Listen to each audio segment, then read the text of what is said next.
Public Education Department Secretary-designate Hannah Skandera faced an unhappy audience recently at a public meeting on the state's teacher evaluation system. The heated hearing was indicative of the turmoil around many education issues these days in New Mexico. Governor Susana Martinez is pushing to hold back third graders who can't read at grade level, despite resistance from lawmakers and one of the state's biggest critics. Albuquerque Public Schools Chief Winston Brooks has undercut his own ability or credibility to tackle these issues because of behavior that got him suspended by his board recently. Tom, let me ask you this. Education promises to be a prominent issue for Democrats coming up in session and the gubernatorial race, but where is the opening here necessarily? It can't be just about, Ms. Skandera. It can't just be about grade lettering. What is the message for Democrats, and what's the better message? Do they have one at this point? Well, right now they don't have one because it's just an anti. They don't like what Secretary-designate Skandera is doing. Their number one flag bearer, Winston Brooks, is no longer a viable asset to the Democrats. So you really have a situation where they need to find their voice and really providing solutions. And I think that's really for the Democrats where their opportunity is. Sure. They have to get beyond the whole approving Hannah Skandera as a education secretary, because that is not how you build a messaging platform. That's how you oppose a program. But so they have to get beyond that, and they have to also provide a fix to the lottery scholarship program as well. I'm glad you brought that up. I'm going to get on that one too. Again, same question. What do Democrats have to do here to differentiate themselves and say, okay, this is not working, we got a better idea? Well, I think that it's really the teachers and the superintendents and the administrators who are coming out now and saying this teacher evaluation system is simply unworkable. It wasn't passed by the legislature, and so this is not just a Republican versus Democratic thing. It's also goes to the power of the executive and whether the executive is overstepping her authority by doing these things that are so opposed by teachers and administrators that teachers in Espanola now are beginning to resign, and the Tea Party and the progressive folks in Rio Rancho are coming together and asking for Skandera's resignation. So I think that's a popular grassroots sentiment that's coming up that the Democrats will build on during this session. I think you'll see legislation probably coming from Linda Lopez and Howie Morales, both of whom are running for governor position, and there'll be a lively discussion.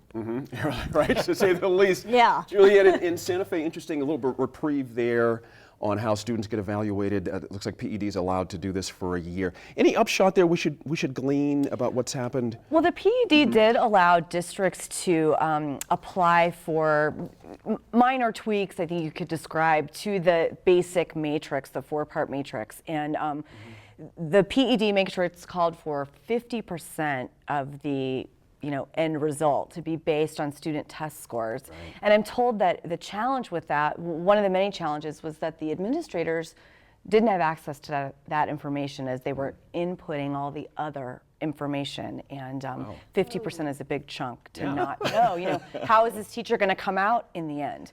And so Santa Fe asked and was given permission to reduce that amount from 50% to 35%. So you've still got a big unknown. More than a third of the matrix points are based on test performance. But I think especially for Santa Fe Public Schools, that's a really good move. And we got a lot of kids that are entering the school system in the United States for the first time in 4th or 5th grade, and they're not performing on those standardized tests as well as kids who have been here for all that time. Interesting. Rob, what interests me about this evaluation thing, beyond the tests, is the evaluations, the in-classroom evaluations, the observations. And it comes out a lot of the observers themselves are not terribly well trained.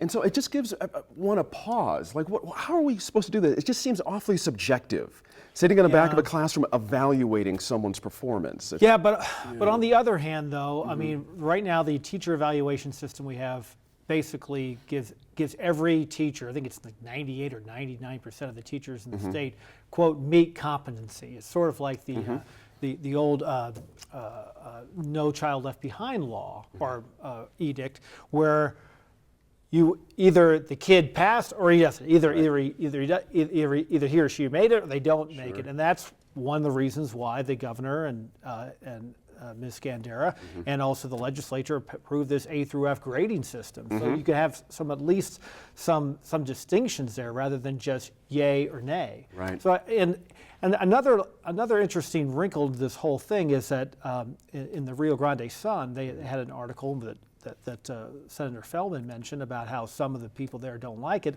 but also they mentioned that some of the younger teachers seem to like it. So that brings up the whole question of, do we just have people dug in their I'm going heels? to check you up there on that. If not seem to like it, my sense of it was they seem to accept it. Meaning they don't know any better as a first or second year Well, student. But the veteran then teachers you- have a big problem But then with you could come back and I'm write. not sure if they liked it Well, you could come right necessarily. back and say that maybe the veteran teachers don't want to change anything. I would not disagree with that at all, as a I matter think of fact. another interesting thing that Rob brings up is the grading system and the stipend program that was offered. Yes. There was all this talk that, oh, these stipends, teachers are just going to take the bait and they're just going to leap to another school. In Santa Fe, not one teacher applied for that program. And in fact, we asked the PED just last week, Monday of this week, to tell us how many teachers applied statewide. 17 teachers. Oh, no kidding. 16 of them got permission to transfer. So, you know, the campaign of, you know, opposition to that and all this language about how it was really going to disrupt schools, Sure. that didn't pan out. Sure. So where are we on third grade retention now? Your sense of these things as well. Are we on repeat here for the next legislative session? Or is the governor making headway? Well, I think all things are, you know, old or new again for this upcoming legislative session, third grade retention among those. Sure.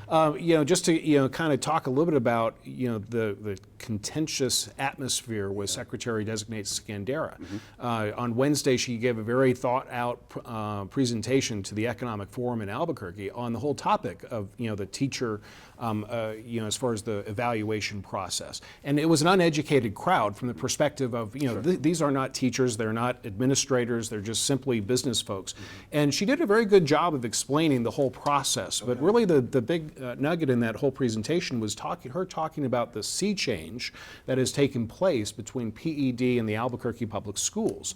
That they finally, on Tuesday of this week, actually had a conversation as a result of efforts from Board President Marty Esquivel to actually sit down and stop the finger pointing and accusations and say, okay, here's what's going on. And Secretary Scandera actually had a chance to present to principals from the Albuquerque Public Schools.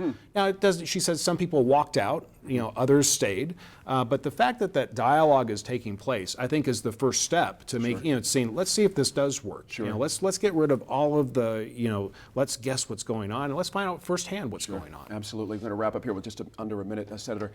Are we headed towards something better for students? It's a bottom line here. Well, I think this session, it's going to be Groundhog Day again when it comes to the third grade retention.